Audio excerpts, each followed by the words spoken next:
Number 8. Yesenia Morales.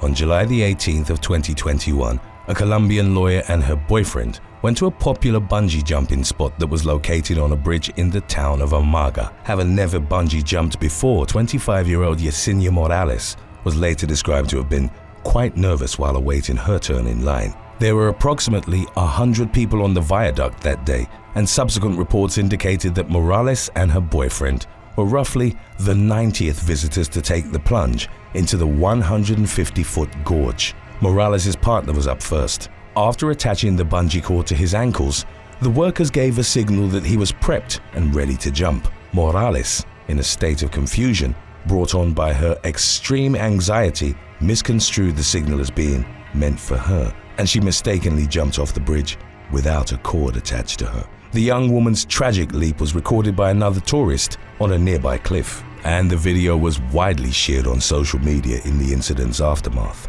Horrified and distraught, Morales' boyfriend raced to the bottom of the valley and came upon her unresponsive body, at which point he fruitlessly attempted to perform CPR. By the time emergency services arrived at the scene, Morales was already dead, and a post-mortem examination later revealed that the young woman had suffered a heart attack before impacting the ground. Number 7. Maggie Tarasca. Student pilot Maggie Tarasca experienced an aircraft malfunction during her first solo flight. On September the 9th of 2018, the 17-year-old began her journey at the Beverly Regional Airport in Massachusetts, with a course set for Portland, Maine, roughly 90 miles away.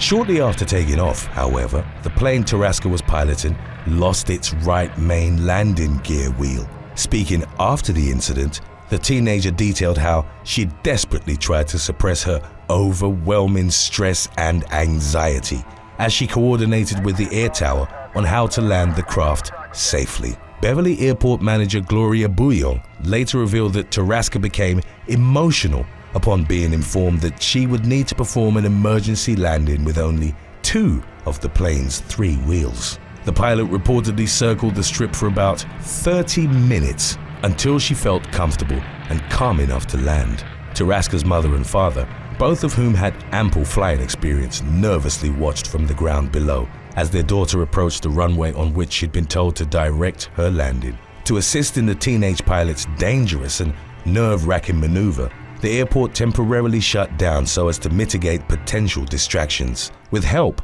and support from her personal instructor, Tarasca was able to land the plane successfully without sustaining any injuries. Number 6. Nicole Moore. In 2021, Nicole Moore's improbable story gained international attention after the woman revealed that she'd gotten pregnant nearly a decade prior, in spite of never having had intercourse.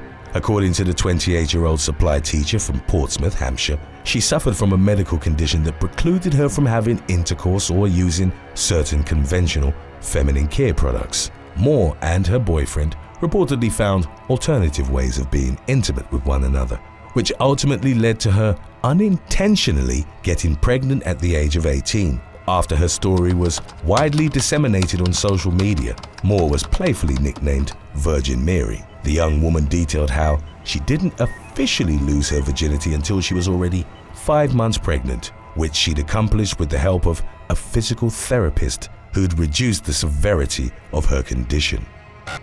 Number 5. The Russian first-time flyer. In July of 2017, a video surfaced online of a bloodied airplane passenger shouting hysterically and aggressively punching the seat in front of him. The viral clip was reportedly captured during a Red Wings flight from Moscow to Antalya, Turkey. According to the Russian news outlet Moscow 24, it was the unidentified man's first time flying in an airplane, and he'd reportedly attempted to calm his nerves by consuming alcohol.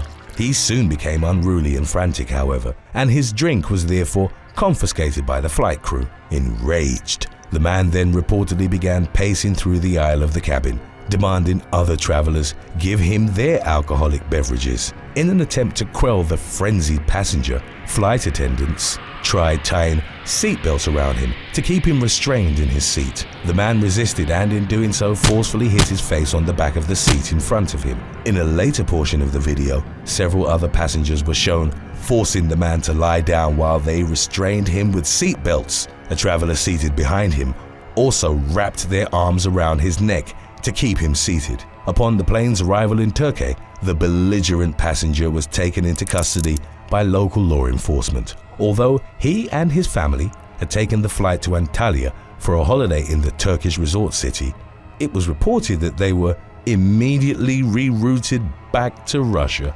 following the plane's landing. Number 4. Jaime Alvarez.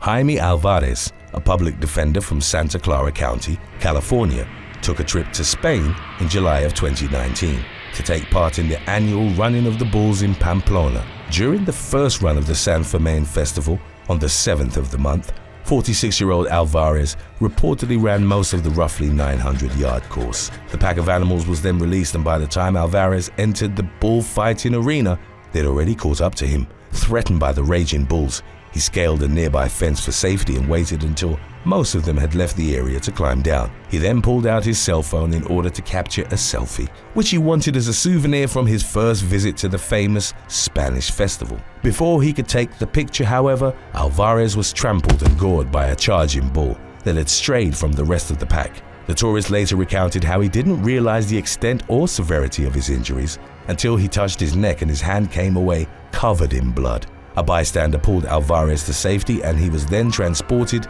to a regional hospital where he underwent a 2-hour-long surgery. Doctors later detailed how the bull's horn had deeply penetrated Alvarez's neck and fractured his cheekbone. His jugular vein and major arteries were left untouched by the animal's charge, an aspect described to Alvarez as beyond miraculous. Number 3. Justus Booz. On May the 4th of 2016, Justus Booz showed up for his first day as a gardener in Guilderland, an affluent town in upstate New York. At some point during his inaugural shift, the 23-year-old father reportedly helped his colleagues at Countryside Tree Service remove several large trees from the front yard of a local home. As he was feeding tree fragments into a wood chipper, the inexperienced worker's hand became stuck in the machine and he was unable to dislodge it. Booz's entire body was then pulled into the chipper and he was killed. In the wake of the tragic accident, the Occupational Safety and Health Administration launched an official investigation into Booz's death. The federal agency ultimately determined that Tony Watson, the owner of Countryside Tree Service, had failed to properly train Booz and other employees on safely operating the company's dangerous power equipment. Watson consequently faced more than $141,000 in fines in connection to the incident. A GoFundMe page was created by Booz's friend with the intention of providing financial support to his fiancée. Today's topic was requested by Alexandria Holder. If you have any other topics you'd like to learn about, subscribe and let us know in the comments section below. Number 2. Jennifer St. Clair. At about 10 p.m. on December the 6th of 2018, Florida woman Jennifer St. Clair was picked up at her home by a man from New York, and the two then went on a first date. In the early hours of the following day, St. Clair was reportedly riding on the back of her date's motorcycle as he traveled down Interstate 95 in Pompano Beach. According to West Palm Beach's WPBF TV, St. Clair ended up falling off the bike, and several bystanders would later report seeing a man standing by the 33-year-old's body on the side of the road before eventually fleeing the scene.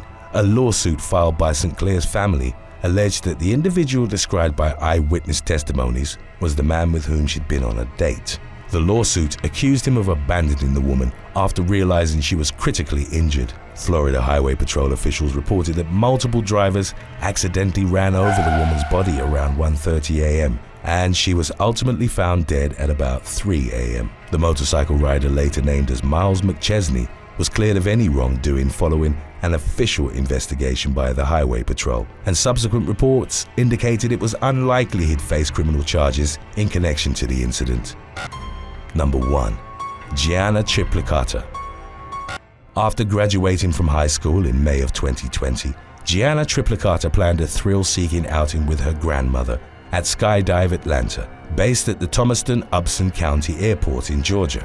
The 18-year-old had long been considering skydiving, and on July the 12th of that year, she followed through on her wish. On the day of her first ever jump, Triplicata was paired with an experienced skydiver named Nick Esposito, aged 35. As detailed in subsequent reports on the incident, their primary parachute failed to open properly during their mid-air descent. Upson County Sheriff Dan Kilgore later revealed that their emergency chute did ultimately deploy. Unfortunately, the reserve had failed to open properly, and the pair were already at a low altitude. Triplicata's parents, who'd gone to the airfield to witness her jump, noticed a diver spinning upside down in the distance. Unsure of whether the wayward jumper was their daughter, they reportedly got in their vehicle and sped towards the section of the airfield where they'd seen the botched landing occur.